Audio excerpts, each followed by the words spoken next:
আলিজা বিলাপ করে কান্না করতে থাকে আর আরশাল পিছে দাঁড়িয়ে আছে। তাকে থামানোর মতো কোনো সিম্প্যাথি যে আর তার কাছে নেই। মেয়েটার মতো হয়তো সত্যি আর কেউ এতটা ঠকে যায়নি, ভালোবাসা ছাড়া থাকেনি। তারও তো অধিকার আছে ভালো থাকার, কাউকে ভালোবাসার আর কারো থেকে ভালোবাসা পাওয়ার। কেটে গিয়েছে বেশ কিছুদিন। আমজাদ শেখের ঘটনা সুরাহা হওয়ার পর তার ব্যাংক ব্যালেন্স সম্পত্তি বিষয়ে প্রশ্ন উঠেছে। খুঁটিয়ে দেখেও আমজাদ শেখের নামে আহামরি কোনো কিছুই পাওয়া যায়নি। স্ত্রীকেও তেমন কিছু দেননি তিনি। তবে কি তিনি সবকিছু তিনি দেশ ও দেশের মানুষকে দিয়ে গেছেন, নিজের জন্য কিছুই রাখেননি? প্রশ্নগুলোর কোনো উত্তর এতদিন পাওয়া যায়নি। সব রকম তদন্ত এক প্রকার বন্ধ করে দেওয়া হয়েছে এবং আমজাদ শেখের খুনিকে মানসিক রোগী প্রমাণিত হওয়ায় তাকে চিকিৎসা দেওয়া হচ্ছে। চিকিৎসা ফলপ্রসূ হলেই শাস্তি কার্যকর করা হবে। সন্ধ্যার পর বাসায় প্রবেশ করে আরশাল। আজকে কলেজ থেকে আর বাসায় আসেনি। তিথির সাথে দেখা করে ঘোরাঘুরি করে ভালো কিছু সময় কাটিয়ে বাসায় ফিরেছে সে। রুমে এসে দেখে আলিজা রুমে নেই। প্রায় প্রতিদিন সে বাসায় এসে দেখে আলিজা নেই। বেশিরভাগ সময় আলিজা নওরিনের সাথেই থাকে। বিষয়টা তার ভালোই লাগে। আরশাল ফ্রেশ হয়ে রুমে আসতেই দেখে আলিজা বিছানায় বসে আছে। তাকে দেখে এগিয়ে এসে সামনে দাঁড়ালো। আপনি আমাকে ডাকেননি কেন? তুমি তো নওরিনের রুমে ছিলে বোধহয়। না, আমি রুমে ছিলাম। আম্মি? তুমি তো আন্টি বলতে। এখন থেকে আমি। বাহ। জি, এত দেরি কেন হলো আসতে? মাঝে মাঝে আপনার আসতে দেরি হয় কেন বলুন তো? কারোর সাথে দেখা করতে চান নাকি? কার সাথে দেখা করতে যাব?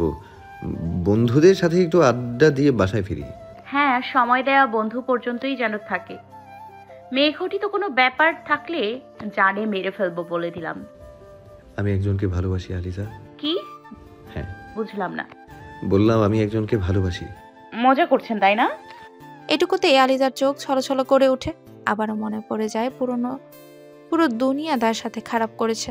আরশালের কাছে ভালোবাসা আশা করা বোকামো ছাড়া কিছু না।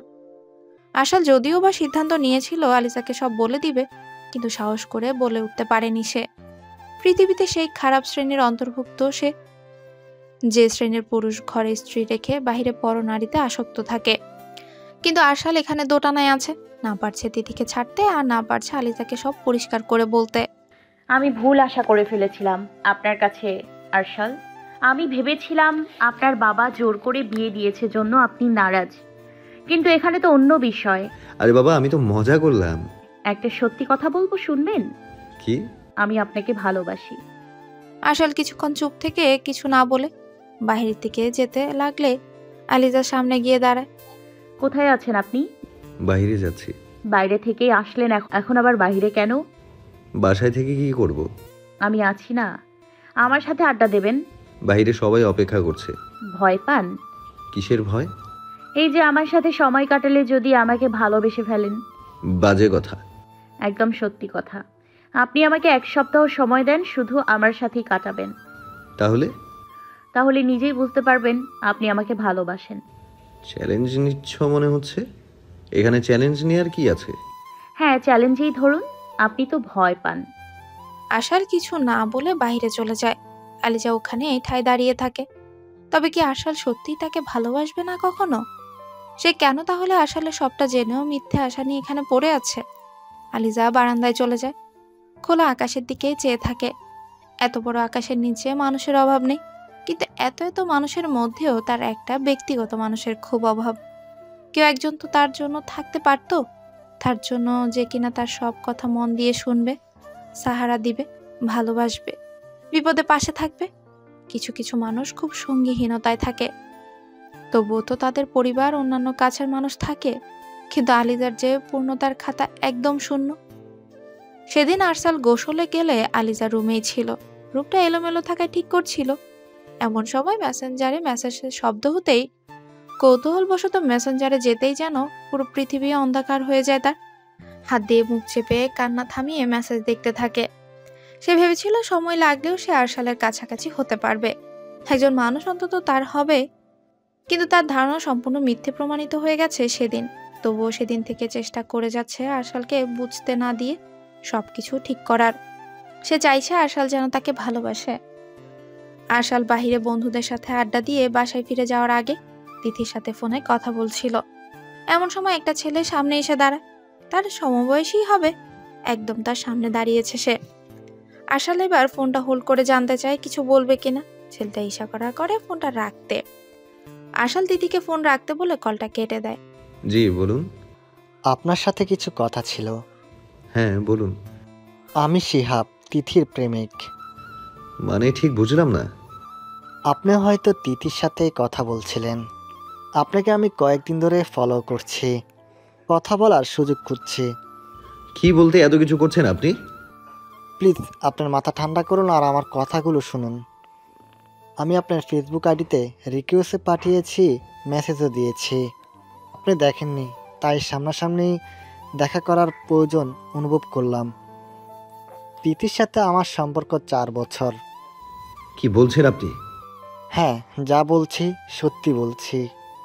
হুট করে এসে একটা কথা বলে দিলেন আর আমি বিশ্বাস করলাম? তা কেন করবেন? আমি আপনাকে সব প্রমাণ দিয়ে দিয়েছি। মেসেজ চেক করে নেবেন প্লিজ। আমাদের একসাথে ছবি, মেসেজ, ভয়েস মেসেজ সব কিছু আপনাকে দিয়েছি। বয়স শুনলে অবশ্যই চিনতে পারবেন। আমি দেখছি, দাঁড়ান।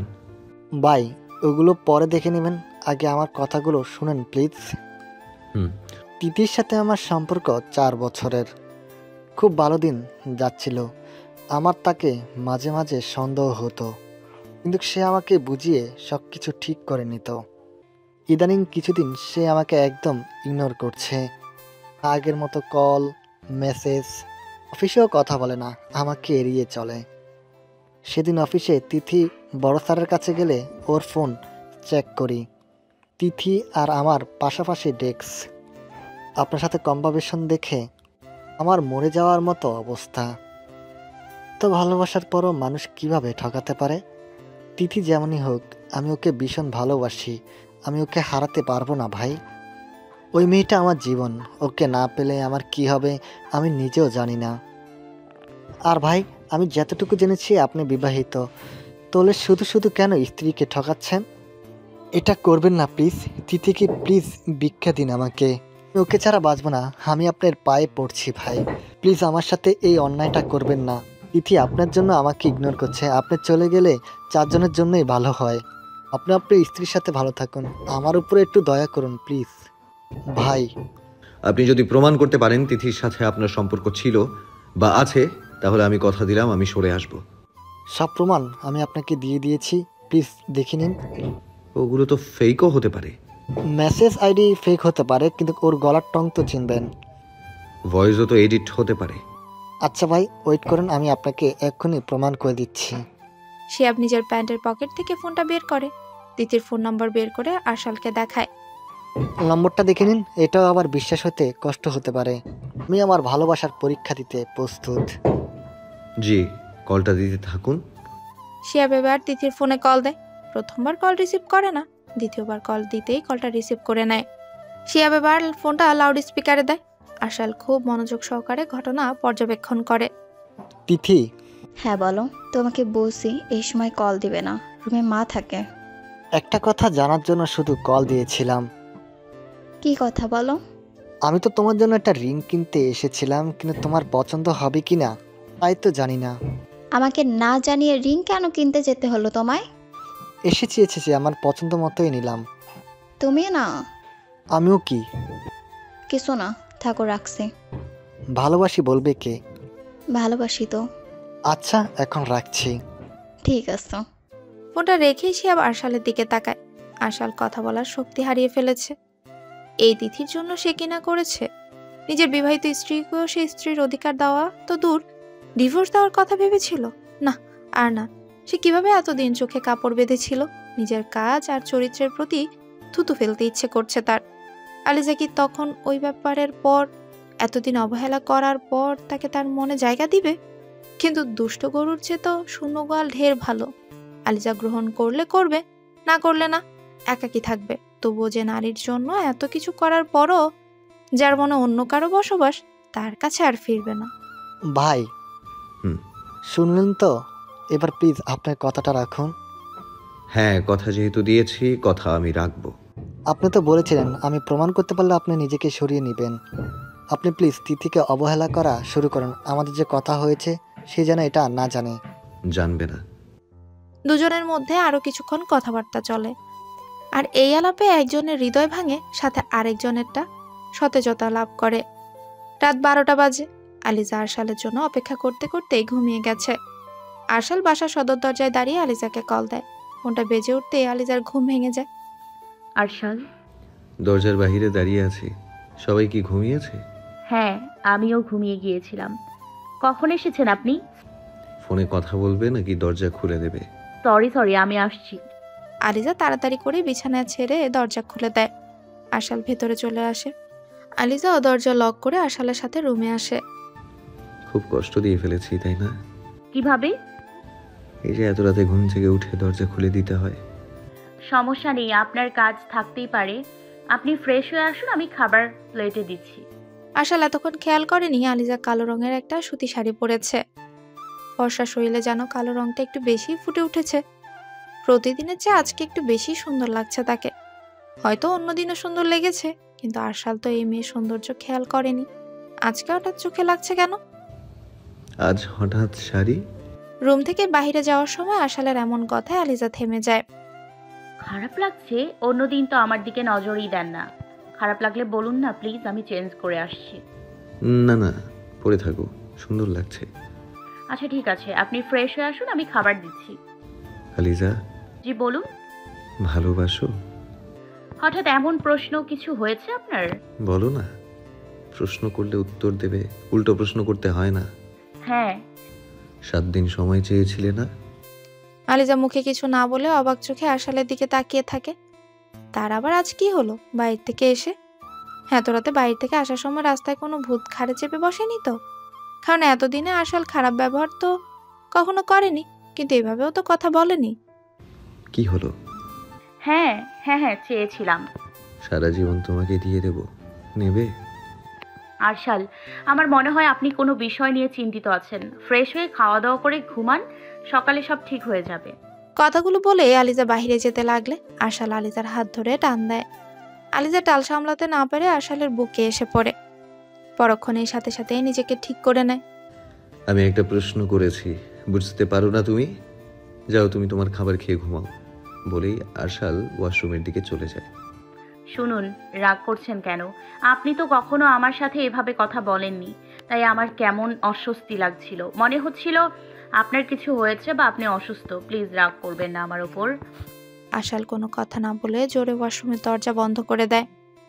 এদিকে আলিজা থম মেরে দাঁড়িয়ে থাকে। সে কি করবে এখন? কি করা উচিত তার? আলিজা ওয়াশরুমের বাইরে তোয়ালে নিয়ে আরশালের জন্য অপেক্ষা করছে। অবশেষে আরশাল বের হয়। আলিজা তোয়ালেটা এগিয়ে দেয়।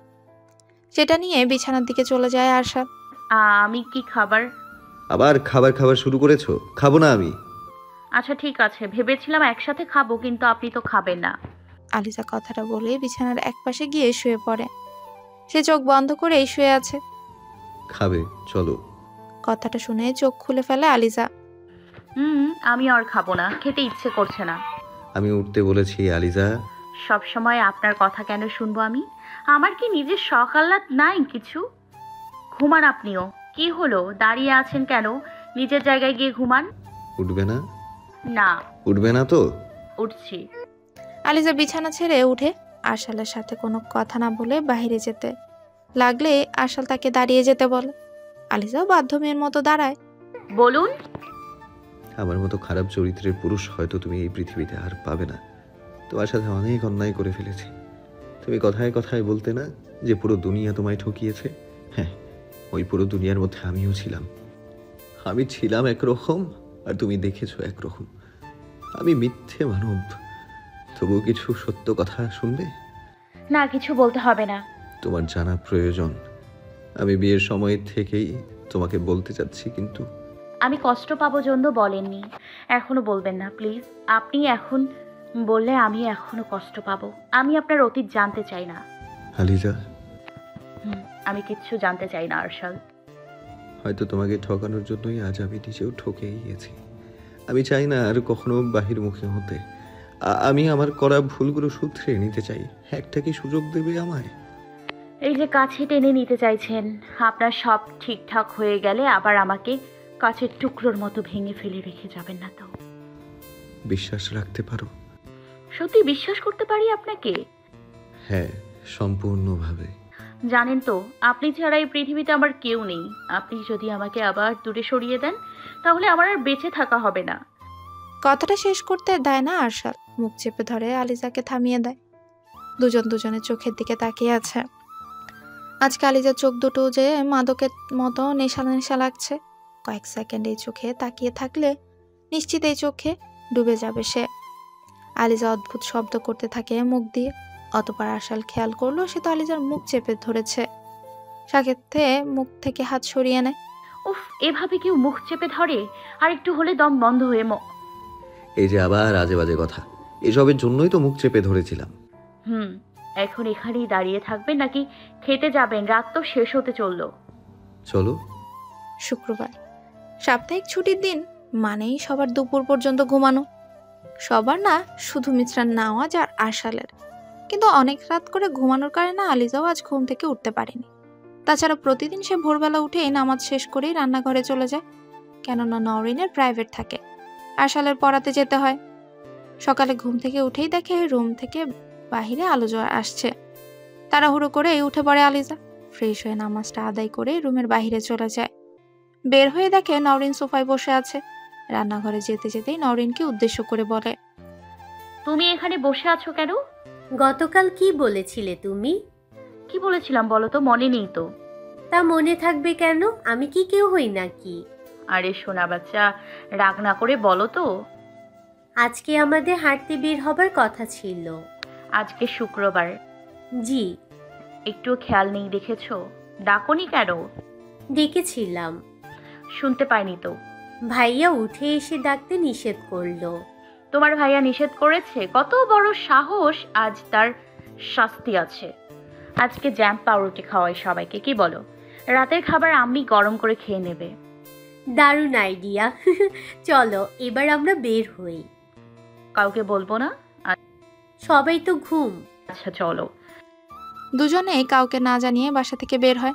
তাদের যে আজকের সকালটা উপভোগ করতে হবে। বেরিয়ে যায় আজকের সকালের উদ্দেশ্যে। হঠাৎ করেই সকালে ঘুম ভেঙে যায় আরশালের। ঘুম থেকে উঠেই দেখে আলিজা পাশে নেই। সে নিশ্চিন্ত রান্নাঘরে চলে গেছে এত সকালে ভেবেই বিছানা থেকে উঠে ধীর পায়ে বাহিরে চলে যায়। কিন্তু রান্নাঘরে তো কেউ নেই। এত সকালে ছাদে যাওয়ার তো কথা না। সে নওরিনের রুমে উকি দিয়ে দেখে সেখানেও নেই। তার মানে দুজন নিশ্চিত কোথাও গেছে। দুজন মিলে কি কি যে করে কিছুই মাথায় ঢুকে না। আরশাল রুমে ফিরে যায়। গতকালের ঘটনা মাথায় ঘুরছে। সে অনেক আগে থেকে আলিজার প্রতি দুর্বল হয়ে গেছিল, এটা ঠিক। কিন্তু তিথিকে সে ভালোবাসতো। মানুষ যাই বলুক না কেন, মনকে তো আর আয়ত্তে রাখা সম্ভব নয়। কিন্তু রাত থেকে তিথির প্রতি ক্ষোভ জন্মালেও তাকে এক নিমিষে ভুলে যাওয়া সম্ভব নয়। তবে সে আর তার কাছে ফিরেও যাবে না। কিন্তু সে যদি আলিজার সাথে সব ভুলে নতুন করে শুরু করতে চায়, আলিজার মনে হবে না তো সে হয়তো কারোর সাথে বিচ্ছেদ হওয়ায় তাকে বেছে নিয়েছে। আসল কিছুতেই কিছু বুঝে উঠতে পারছে না। আবার ভাবে মানুষ মাত্রই ভুল করে, সেও ভুল করেছে মানুষ চিনতে, আর বাকিটা ভাগ্যের পরিহাস। সে এখন থেকে আলিজার সাথে দূরত্ব কমিয়ে নেবে। আলিজার কথা ভাবতে ভাবতে পাশে তাকিয়ে দেখে ফোনটা বেজে যাচ্ছে। স্ক্রিনে স্পষ্ট দেখা যাচ্ছে আলিজার নম্বর। তারা হয়তো বাইরে গেছে, কোনো বিপদ হলো না তো? তাড়াতাড়ি কলটা রিসিভ করে সে। আলিজা? আপনি উঠেছেন? হ্যাঁ, অনেকক্ষণ। আচ্ছা ভালো হয়েছে। ফ্রেশ হয়ে বাইরে বের হয়ে বাসার বাম দিকের রাস্তা দিয়ে যে একটা ফাঁকা মাঠের মতো আছে ওখানে চলে আসুন। কেন? আর তোমরা না কাউকে না জানিয়ে বাইরে কেন গিয়েছো? আপনি কি করে বুঝলেন আমি একা আসিনি? ওই বাদরিটার মাথায় এসব আজগুবি বুদ্ধি চলে। ও নিশ্চয়ই নিয়ে গিয়েছে, ভোরবেলা ডাকছিল। না, একদম বাদরি বলবেন না, খারাপ হয়ে যাবে কিন্তু। কি খারাপ হবে শুনি? উফ, কথা না বাড়িয়ে তাড়াতাড়ি আসুন। তুমি কি শাড়ি পরেই চলে গিয়েছো? না তো। ঠিক আছে, আমি আসছি। তাড়াতাড়ি। আশাল তাড়াতাড়ি ফ্রেশ হয়ে বেরিয়ে পড়ে। প্রতিদিন এই সময় প্রাইভেট পড়াতে যেতে হয়, আর আজকে অন্য কারণে বের হতে হচ্ছে। যদিও সময় এক, কিন্তু অনুভূতিটা ভিন্ন। চারপাশে শীতের আমেজ চলে এসেছে। আশাল টানা পায়ে নির্দিষ্ট স্থানের দিকে হেঁটে চলে কিছু দূর যেতেই আলিজা আর নওরিনকে দেখতে পায়। যা ভেবেছিল তাই, ওখানেই দাঁড়িয়ে আছে। সে এগিয়ে যায় তাদের দুজনের কাছে। আশালকে দেখেই দুজন হাসতে থাকে। সে তাদের সামনে গিয়ে দাঁড়ায়। দুজনে বের হয়েছিস ঠিক আছে, আমাকে আবার কল করে এখানে রাখতে হবে কেন? কি হয়েছে? তোমার বউ তোমাকে মিস করছিল। এসব কি কথাবার্তা নওরিন?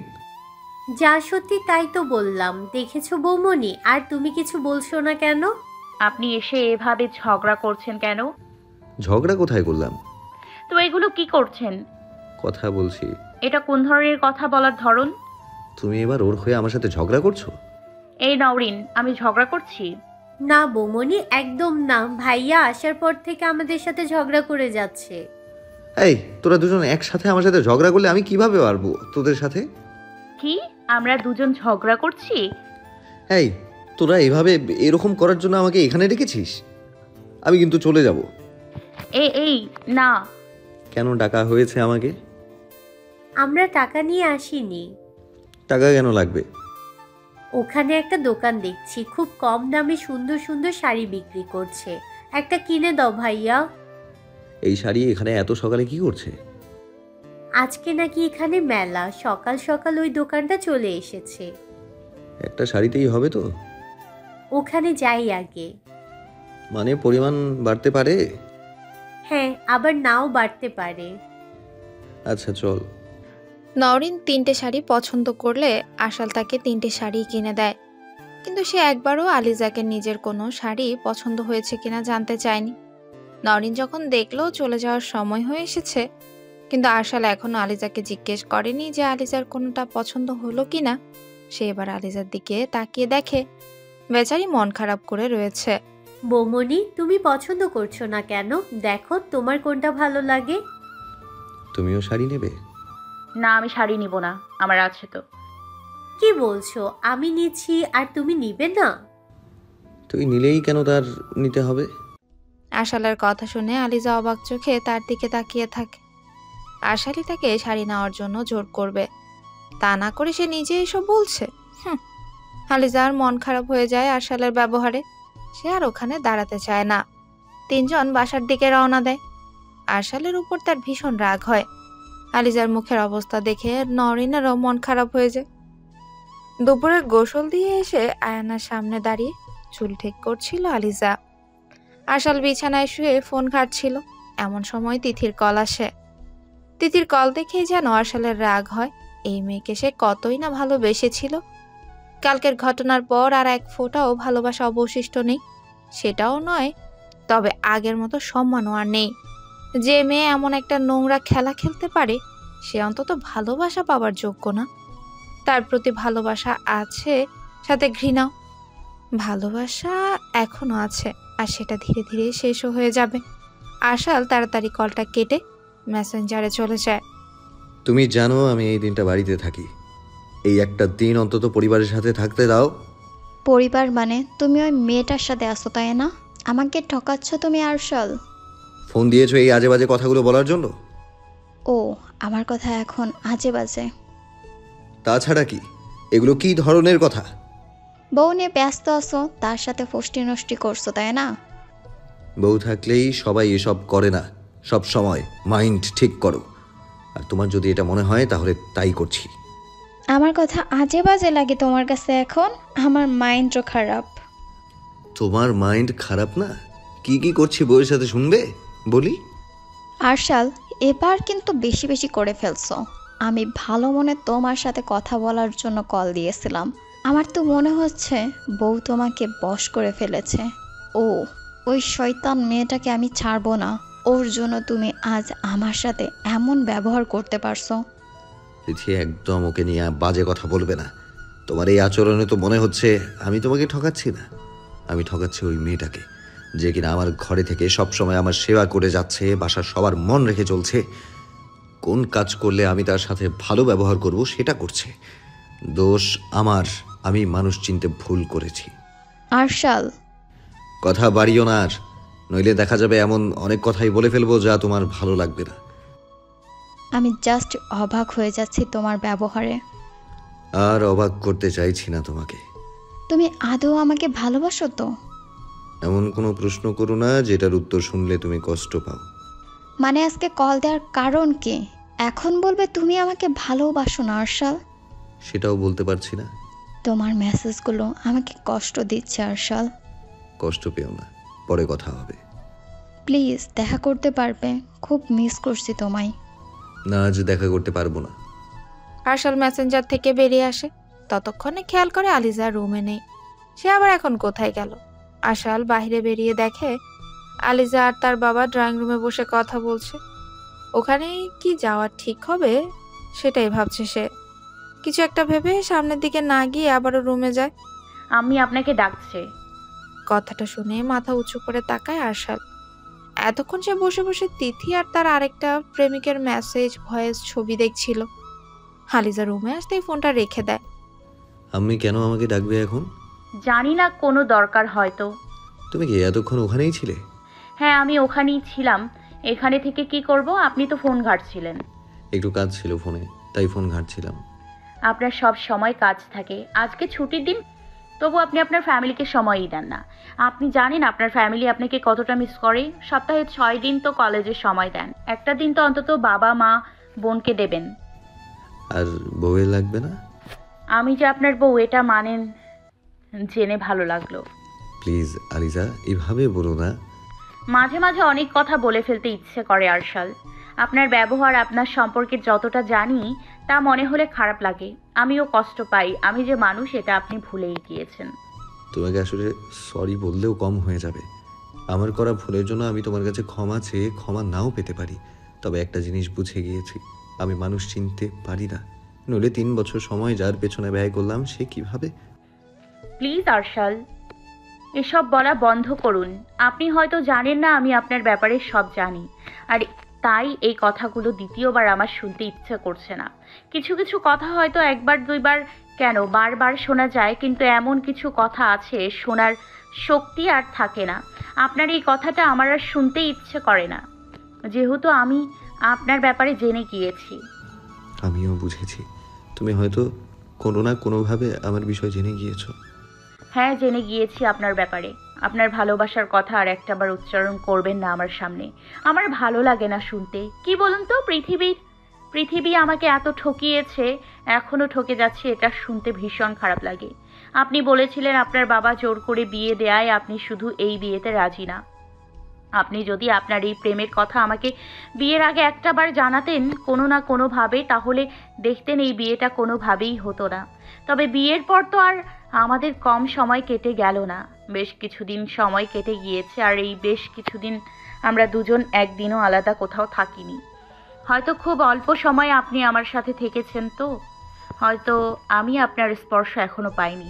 একটা রুমে একটা ছাদের নিচে তো থেকেছি, কিন্তু আমাদের মধ্যে স্বামী স্ত্রী কোনো সম্পর্ক নেই। তবুও কেন জানি না মনে হয় আমি আপনাকে ভালোবাসি। আমাকে একবার সুযোগ দেয়া যায় না আলিজা? আমি আর মানুষ চিনতে ভুল করতে চাই না। আমি অতীত আঁকড়ে ধরে বাঁচতে চাই না। আমি নতুন করে তোমার সাথে বাঁচতে চাই। আমিও চাই আমার ভালোবাসার মানুষ আমাকে ভালোবাসুক। আমার প্রিয় মানুষটি বাইরের কোনো মেয়ের কাছে আঘাত পেয়ে আবার আমার কাছে ফিরে এসেছে, এটা ভাবতেই সব অন্ধকার অন্ধকার লাগে। তবে তুমি বলতে চাইছো আমার ওই একটা ভুলের জন্য সারা জীবন পস্তাতে হবে? তুমি একজনকে ভালোবাসো, অন্ধের মতো বিশ্বাস করো, আর তোমার বাবা তোমাকে জোর করে বিয়ে দিয়ে দিল। তখন কি তুমি তোমার ভালোবাসা এত সহজে ভুলে যেতে পারবে? সেই ভালোবাসা থেকে সরে আসতে একটা আঘাতের প্রয়োজন, আর সেটা আমি পেয়ে গিয়েছি। তবে এখন নিজেকে যেমন দোষী লাগছে, তোমার জন্য ঠিক তেমনই অসহায়ও লাগছে। পরিস্থিতি বুঝিয়ে দিচ্ছে আমার করা একটা ভুলের জন্য আমি ভালো থাকার অধিকার হারিয়েছি। ছাড়ুন এসব কথা। আমি আপনাকে ডাকছি, চলুন। আশা করছি খুব তাড়াতাড়ি আমাদের মধ্যে সবকিছু ঠিক হয়ে যাবে। আমি আশা করছি না। এখন কি আপনি চাইছেন আমি আবার আপনার পিছনে ভালোবাসি ভালোবাসি বলে দৌড়িয়ে সময় নষ্ট করি? না, আমি কিছুই চাই না। কথাটা বলে আশাল আলিজাকে রেখে রুম থেকে বের হয়ে তার মায়ের রুমে যায়। মিসেস মোহনা বসেই ছিলেন। ছেলেকে আসতে দেখে পাশে বসতে বলেন। আশালও গিয়ে তার মায়ের পাশে বসে। ডাকছিলে কেন আম্মি? তোর বাবা তো দলের কাজে একটু বাইরে গিয়েছে। উনি বাসায় আসলে আমাদের সবাইকে বেরিয়ে পড়তে হবে। তো সাজুপুর মেয়ের বিয়ে যেটা বড়, ওটার। সবাইকে যেতে হবে? হ্যাঁ, সবাইকে। আমার তো কলেজ থেকে ছুটি দেবে না এখন। বিয়ে কবে? সামনের শুক্রবার। এতদিন আগে বিয়ে গিয়ে কি করবে? গ্রামে যাওয়া তো হয় না কতদিন, ভেবে দেখেছো তুমি? ঠিক আছে, তোমরা তাহলে যাও, আমি বৃহস্পতিবার যাব। ছুটি কি নেওয়া যাবে না? 1 সপ্তাহ কম না, আমি এত দিনের ছুটি কখনো দেবে না। আলিজা তাহলে কি করবে? তোমরা সাথে যাবে নাকি আমাদের? আরিজা তোমাদের সাথেই যাক। আমার জন্য শুধু শুধু বেচারি আনন্দ করতে পারবে না। নরিনের সাথে থাকলে আর তুমি থাকবে ওখানে, ওর ভালো লাগবে। তোমরা যাও, আমি বৃহস্পতিবার চলে যাব।